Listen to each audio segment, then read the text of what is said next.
जय श्री कृष्ण। हरिओम। बोलो गीता भगवान की जय। सनातन धर्म की जय।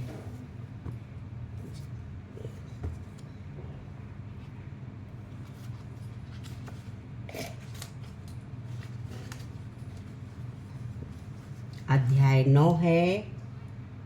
9 है राज विद्या राज गृह योगो, और इसका दस्तक हो गया था। 11वां श्लोक का भाव है, मेरे परम भाव को न जानने वाले मूढ़ लोग मनुष्य शरीर धारण करने वाले मुझ संपूर्ण भूतों के महान ईश्वर को तुच्छ समझते हैं, अर्थात अपनी योग माया से संसार के उद्धार के लिए मनुष्य में विचारते हुए मुझ परमेश्वर को साधारण मनुष्य मानते हैं।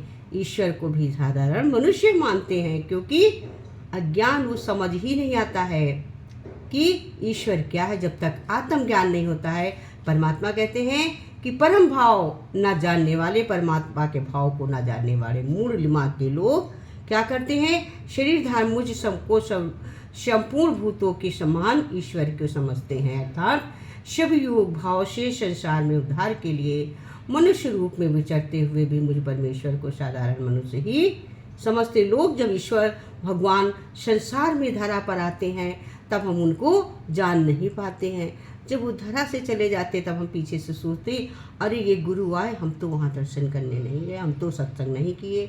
या जो भी भगवान जिस योन में जब आते हैं तब उसको मनुष्य नहीं समझ पाता, बाद में उसकी प्रतिमा बनाकर, उसकी फोटो बनाकर पूजा की जाती, तब हम समझ नहीं पाते हैं। हम उस समय अज्ञानता में पड़े रहते, उसको मनुष्य समझ लिया करते हैं और उसको बाद में उसकी मूर्ति बनाकर पूजा होती है। तो यही कहते हैं, इंसान मनुष्य समझ नहीं पाता। जब शरीर आता है भगवान उस समय नहीं समझ पाता है, क्योंकि अज्ञानता नहीं समझने देती, अहंकार नहीं समझने देता है।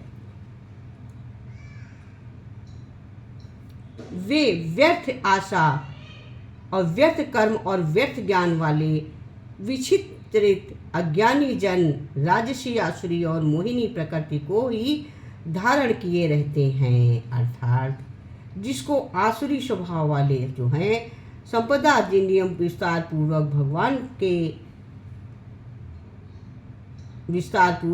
भगवान ने बताया है कि जो आसुरी प्रकृति के लोग हैं वो जान नहीं पाते हैं, पहचान नहीं पाते हैं कि ईश्वर क्या है, उस तक पहुंचने का क्या माध्यम है।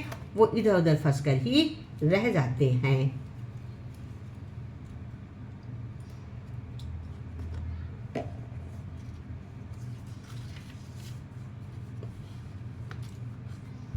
तेरहवां है, परंतु हे कुंती नंदन, दैवी प्रकृति के अवतरित महात्मा जन मुझको सब भूतों का सनातन कारण और नाश रहित अच्छा स्वरूप जानकर अनन्य मन से युक्त होकर निरंतर भजते रहते हैं।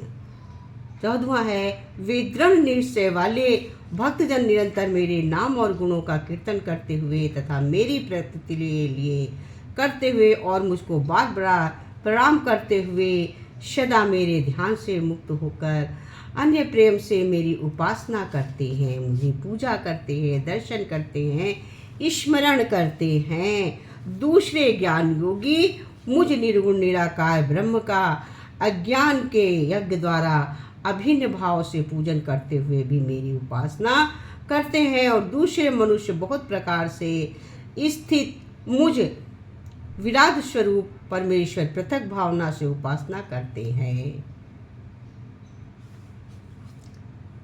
कृत में हूँ, यज्ञ में हूँ, स्वधा में हूँ, औषधि में हूँ, मंत्र में हूँ, धृत में हूँ, अग्नि में हूँ और हवन रूप किया भी मैं ही हूँ। इस संपूर्ण जगत का धरता हरता धारण करने वाला एवं कर्मों फलों को देने वाला पिता माता पितामह ज्ञान योग्य पवित्र ओमकार तथा ऋग्वेद, सामवेद और यजुर्वेद भी मैं ही हूँ। 18वां है, प्राप्त योग होने योग्य परम धाम भरण पोषण करने वाला, सबका स्वामी, शुभाशुभ का देने वाला, सबका वास स्थान शरण लेने योग्य प्रयुक्त पर कारण जाकर हित करने वाला, सबकी उत्पत्ति प्रलय का हेतु स्थिति का आहार निधान और अविनाशी कारण भी मैं ही हूँ। मतलब प्रलय काल से संपूर्ण भूत सूक्ष्म रूप से जिसमें लय होते हैं उसका नाम निधान है, उसी का नाम निधान है।